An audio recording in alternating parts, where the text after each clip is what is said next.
Good morning to all. Today we will discuss our next topic.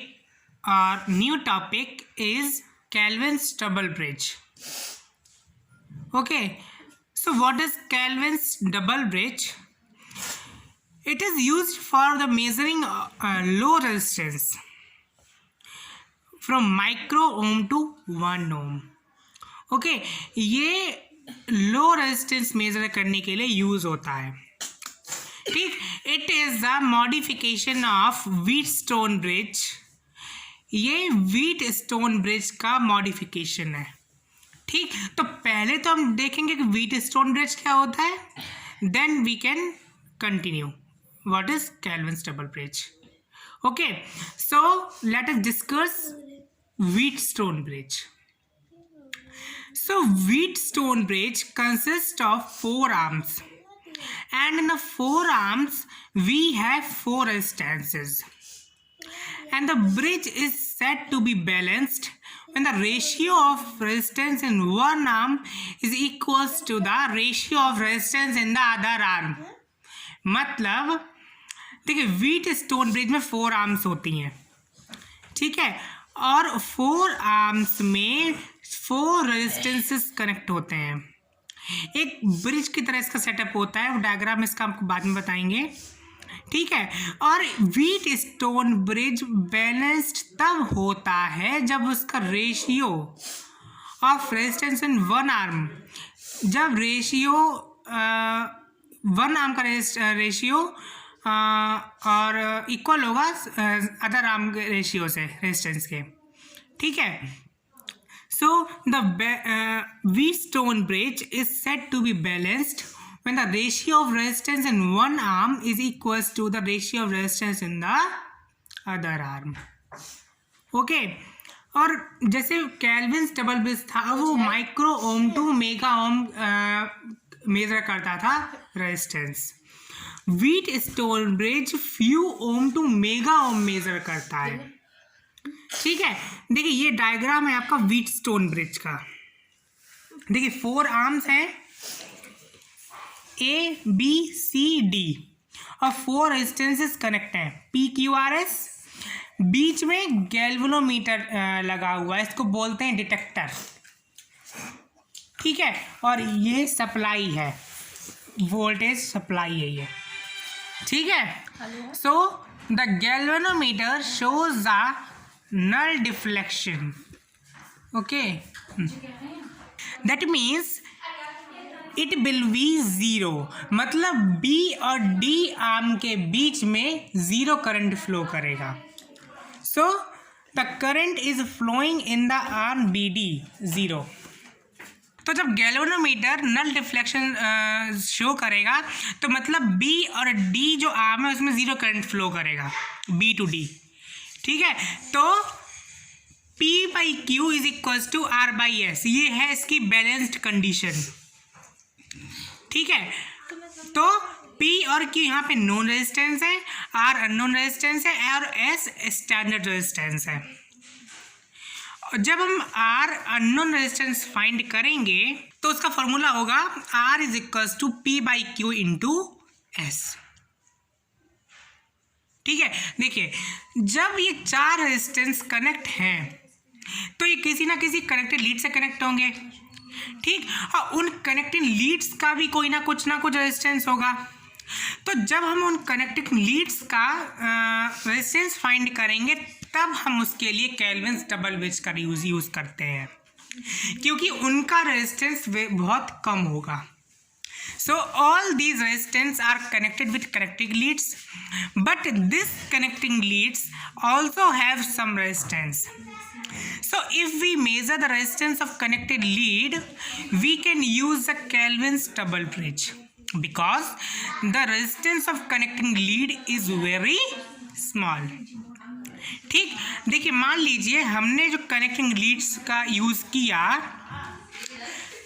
वो arm B और D के बीच में किया. मतलब देखिए let R be the resistance of connecting lead. Connecting lead आपकी ये है, ठीक, और ये कनेक्टिंग लीड दो पॉइंट से कनेक्ट है, M और N। ये इसका इंटरमीडिएट पॉइंट है D। सपोज इसका जो रेजिस्टेंस है कनेक्टिंग लीड का वो है R। ठीक, so let R is the resistance of connecting lead, so the galvanometer is connected to the point M and N also। देखिए galvanometer point M और point N से कनेक्ट है। ठीक, when this galvanometer is connected at point M, then this resistance of connecting lead is added to the standard resistance।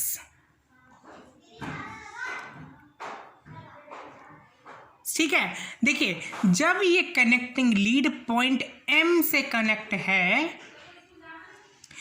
तो जो इसका resistance है R वो इससे ऐड होगा। ठीक, और जब ये गैल्वेनोमीटर पॉइंट N से कनेक्ट है तो इसका रेजिस्टेंस इस रेजिस्टेंस से कनेक्ट ऐड होगा अननोन रेजिस्टेंस से। ठीक है, तो वही लिखा है, so the galvanometer is connected to the point M and N also। when this galvanometer is connected at point M, then this resistance of connecting lead is added to the standard resistance S। and when this galvanometer is connected at point N, then this resistance of connecting lead is added to the unknown resistance R। ठीक है, so there are two connections with the galvanometer, M and N। ठीक, तो जब हमने point M से connect किया तो standard resistance का उसमें रेजिस्टेंस ऐड हो जाएगा। ठीक है, कनेक्टिंग लीड का स्टैंडर्ड रेजिस्टेंस का, तो S प्लस R हो गया। अब यही वाली वैल्यू हमने जो वैल्यू फाइंड की थी अननोन रेजिस्टेंस की, फॉर्मूला फाइंड किया था R equals to P by Q into S, तो वहाँ पे ये पुट कर दिया, S की जगह S प्लस R कर दिया। ठीक है, अब at point N unknown resistance में जो कनेक्टिंग लीड का रेजिस्टेंस था वो उसमें ऐड होगा, तो वही इसमें फिर इसमें पुट कर दिया, वैल्यू पुट की, तो R plus small r is equal to P by Q into S। ठीक, तो इससे हमें क्या पता चला, at point M the value will be lower than the actual value. Point M में जो वैल्यू होगी रेजिस्टेंस की वो लोअर होगी एक्चुअल वैल्यू से। ठीक, और पॉइंट N में वैल्यू ग्रेटर होगी एक्चुअल वैल्यू से। ठीक, so point D is connected intermediate between the point M and N। देखिए, तो पॉइंट D हमने कनेक्ट किया, वो इंटरमीडिएट किया दोनों के बीच में। अब मान लीजिए ये इंटरमीडिएट है, मतलब बीच का, तो ये दोनों कॉमन होंगे, तो इस रेजिस्टेंस को हमने डिवाइड किया दोनों में, तो ये हो गया R1 और ये हो गया R2। ठीक है, तो सपोज किया हमने R1 upon R2 is equal to P by Q। ठीक, तो हाँ, जब हमने R को डिवाइड किया R1 में और R2 में। ठीक, so in this unknown resistance R we are adding R1 and at standard resistances we are adding R2। देखिए, जो ये R1 है वो हमने इसमें ऐड कर दिया, तो R प्लस R1, और ये R2 हमने S स्टैंडर्ड रेजिस्टेंस में ऐड कर दिया, तो S प्लस R2। ठीक, फिर क्या हुआ, जो हमने ऐड किया वही वैल्यू हमने जो अननोन रेजिस्टेंस फाइंड करने में जो फार्मूला फाइंड किया था, कौन सा किया था, R is equals to P by Q into S, इसमें ये वाला पुट कर देंगे। ठीक, तो ये हमने इसमें पुट किया, R की जगह R plus R1, P by Q, S plus R2। इसको हमने इक्वेशन 1 मान ली, बट यहाँ पे क्या था, सपोज किया था हमने R1 upon R2 is equals to P by Q। ठीक, अब इसमें क्या करेंगे, दोनों तरफ 1 ऐड कर देंगे। ठीक, तो R1 upon R2 plus 1 is equals to P by Q plus 1। LCM लिया तो एलसीएम लिया तो क्या हुआ, R1 plus R2 upon R2 is equals to P plus Q upon Q। ठीक है, तो अब क्या हुआ, इसका हमने वो रेसिप्रोकल कर देंगे। अब ये इसकी देखिए वैल्यू आ गई, अब हमने यहाँ पे ये इसकी वैल्यू आ गई। अब हम क्या करेंगे, इसका रेसिप्रोकल करेंगे, R2 upon R1 is equals to Q upon P। ठीक, रेसिप्रोकल किया एंड एड 1 किया तो इसकी ये वैल्यू आ गई। रिवर्स करने पे रिवर्स रेशियो कर दिया तो हमने ये वैल्यू आ गई। अब हम R1 निकाल रहे हैं तो R1 की वैल्यू क्या होगी, ये इसको ट्रांसफर कर देंगे, क्रॉस मल्टीप्लाई कर देंगे तो P/P plus Q into R1 plus R2, ये आपकी R1 की वैल्यू आ गई। But R1 plus R2 is equals to R, since R1 plus R2 is equals to R, so R1 is equals to P/P plus Q into R, तो ये आपकी R1 की value है। ठीक, पर जो हमने रेसिप्रोकल वैल्यू निकाली थी इसकी, ये वाली, ठीक, तो अब हमने ये निकाली यहाँ पे, अब हम यहाँ पे R2 वैल्यू फाइंड करेंगे। यहाँ पे वही same R1 plus R2 R हो जाएगा तो ये वैल्यू R2 की हो जाएगी आपकी। अब ये R1 और R2 की वैल्यू इक्वेशन नंबर 1 में पुट करेंगे। इक्वेशन नंबर 1 ये वाली है, ठीक है। तो पुट की R प्लस R1 की वैल्यू ये रही P plus P plus Q into R is equals to P/Q into S plus Q/P plus Q into R, ठीक है। अब क्या करेंगे हम, जो ये है इसका अंदर मल्टीप्लाई कर देंगे तो R plus P/P plus Q into R is equals to P/Q into S। अब इसका इसमें करेंगे, ये हो जाएगा तो Q से Q कैंसिल और सेम यही बचा वैल्यू, दोनों आपस में कैंसिल हो जाएंगी। तो R की वैल्यू निकली R is equals to P/Q into S, यही वैल्यू हमने निकाली थी। तो इस एक्सप्रेशन से हम क्या कंक्लूड करते हैं, for this expression we conclude that if we are making the galvanometer interconnection at the point D such that R1 upon R2 is equals to P/Q, so the resistance of connected lead will have no effect on the circuit। मतलब जब हम galvanometer को interconnect करेंगे, ठीक है, तो suppose किया था हमने R2 is equals to P/Q, ठीक, तब रेजिस्टेंस ऑफ कनेक्टिंग लीड पे कोई इफेक्ट नहीं पड़ेगा सर्किट पे, ठीक है। सो अब हम देखेंगे कैल्विन डबल ब्रिज में क्या मॉडिफिकेशन किया। So in Kelvin's double bridge there is a modification, instead of this connecting lead we are using another set of ratio arm such that instead of capital P/Q we are using another set small p/q, ठीक है। कैल्विन्स double bridge में capital P/Q की जगह हम use करेंगे small P/Q, ये उसकी another arm है, सेकेंड आर्म है, okay. So it has a second set of ratio arm, hence the name Kelvin's double bridge, इसलिए इसका नाम कैल्विन्स डबल ब्रिज रखा गया है, ठीक है। अब इसका कंस्ट्रक्शन देखते हैं। First set of ratio arm क्या है, capital P and capital Q, और second set of ratio arm क्या है, small p and small q, ठीक। Galvanometer is connected between the two arms, ठीक, B एंड D। देखिए ये है इसका circuit diagram of Kelvin's double bridge का। देखिए इसमें भी हमने गैल्वेनोमीटर को B और D के बीच में कनेक्ट किया, ठीक है। तो ये है P, ये है Q, ये है R, ये है S। इसमें भी 4 आर्म्स हैं बट 2 अनदर आर्म्स हैं, वो हैं ये P और Q, ठीक है। और जो उसका इंटरकनेक्शन था उसके बीच का, उसका रेजिस्टेंस है R, ठीक। इसमें I करंट फ्लो यहां से हो रहा है, ये इसकी सप्लाई वोल्टेज दे रहे हैं हम यहां से। So in modification we are connecting the galvanometer in between B and D and at intermediate point D, ठीक। So P/Q is equals to small p/Q, ठीक है। इसका मतलब ये हुआ मॉडिफिकेशन में क्या हुआ, गैल्वेनोमीटर को हमने पॉइंट D और B के बीच में कनेक्ट किया, इंटरमीडिएट पॉइंट है D का, मतलब बीच में, तो P/Q is equals to small p/Q इसका मतलब, ठीक। तो इसका प्रिंसिपल क्या है, ratio of small p/Q is made equal to capital P/Q। Under balanced condition there is no current through galvanometer, which means voltage drop between EAB is equals to EAMD। EAB मतलब EAB इसके बीच का voltage drop और इसके बीच का voltage drop equal होगा। ये है इसका प्रिंसिपल, बैलेंस्ड कंडीशन है ये केल्विन्स डबल ब्रिज की। ठीक है, अब हम क्या करेंगे, इतना डायग्राम है जो एक्स्ट्रा हमने लिया था, 2 आर्म्स सेकंड आर्म ली थी हमने, उसको इतना डायग्राम अलग से बनाएंगे हम।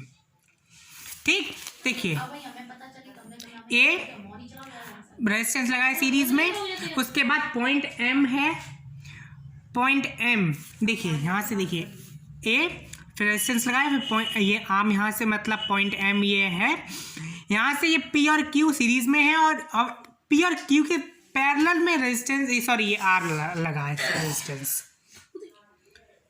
ठीक है, फिर है एस, फिर सी, देखिए यही है सेम यहाँ पे,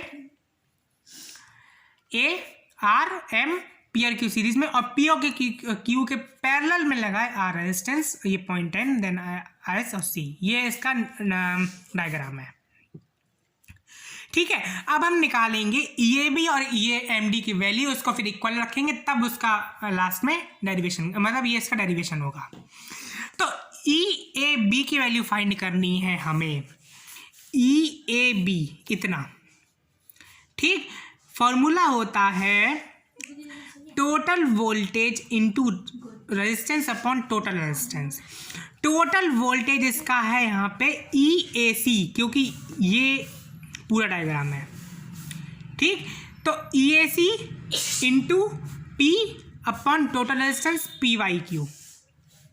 देखिए ई ए सी मतलब ये आपका टोटल वोल्टेज हुआ, ठीक, इंटू रेजिस्टेंस इसके बीच का पी है, टोटल रेजिस्टेंस है पी प्लस क्यू, वही सेम देखिए यहाँ पे E A B is equal to P Y Q into E A C. ये ई ए बी की वैल्यू आ गई। अब इसमें ई ए सी की वैल्यू और फाइंड करेंगे, तब उसमें वैल्यू पुट करेंगे, तब आपका ई ए बी का वैल्यू आएगा। ठीक, अब ई ए सी की वैल्यू फाइंड करते हैं। ई ए सी ये रही। ठीक, तो यहाँ पे आई करंट फ्लो कर रहा है पहली बात, तो आई इंटू आर प्लस एस, फिर ये दोनों लगे हैं सीरीज में और ये लगा है पैरेलल में, तो P plus Q into R upon P plus Q plus R. ठीक है, देखिए E A C is equals to I, फिर ये आर प्लस एस जो दोनों रेजिस्टेंस सीरीज में लगे थे, प्लस P प्लस क्यू जो अनदर सेट आर्म लिया था हमने वो भी सीरीज में लगे, और आर उसके पैरेलल में लगा है, फिर अपॉन टोटल रेजिस्टेंस। ठीक है, तो E A B is equals to, इसमें अब ये ई ए सी की वैल्यू इसमें पुट कर देंगे, तो ये आ गई आपकी ई ए बी की वैल्यू। ठीक है, ये आपकी हो गई ई ए बी की वैल्यू। अब हम निकालेंगे E A M D. E A M D, ठीक, तो आई करंट फ्लो गया, I into R plus P upon P plus Q into P plus Q upon R, sorry E A M D is equals to I current flow गया, then R plus P, इसके बीच में क्या resistance है, P है, तो P upon total resistance P plus Q into P plus Q into are, ये दोनों सीरीज में है, ये पैरेलल में है, तो P plus Q into R upon total resistance P plus Q plus R. देखिए, ठीक है, तो ये दोनों सेम है, ये कट जाएंगे, बाकी का बचा वही सेम। हाँ, ई ए एम डी को हम तोड़ के लिख सकते हैं E A M plus M D, E A M plus M D same वही है। ठीक है, तो ये आपकी ई ए एम डी की वैल्यू आ गई। सब हमने क्या बैलेंस कंडीशन क्या थी, ये दोनों इक्वल है, ई ए बी और ई ए एम डी की वैल्यू। ठीक, तो हम इनको इक्वल रखेंगे, ये है आपकी ई ए बी की वैल्यू, ये है आपकी ई ए एम डी की वैल्यू, आई आई कैंसिल हो जाएगा, फिर बचा वही P upon P plus Q, ये पूरा। ठीक, यहाँ पे ये वाला बचा पूरा। हमने अब क्या किया, ये जो P upon P plus Q है उसका उधर उसको राइट हैंड साइड भेज दिया। ठीक, तो ये हो जाएगा R plus S P plus Q into R upon P plus Q plus R is equals to वही सेम और P into P plus Q upon P. ठीक है, अब हमने यहाँ पे क्या किया, इसका सेकेंड नेक्स्ट स्टेप में क्या किया, इसका अंदर मल्टीप्लाई कर दिया। अंदर मल्टीप्लाई किया तो क्या हुआ, R into P plus Q upon P plus ये same into P plus Q upon P. ठीक, देन हमने क्या किया, जो आर वाला था वो हमने एक साइड कर दिया और बाकी के वहीं उधर नेक्स्ट देखिए आर वाले हमने लेफ्ट हैंड साइड किए और बाकी के हमने राइट हैंड साइड कर दिए।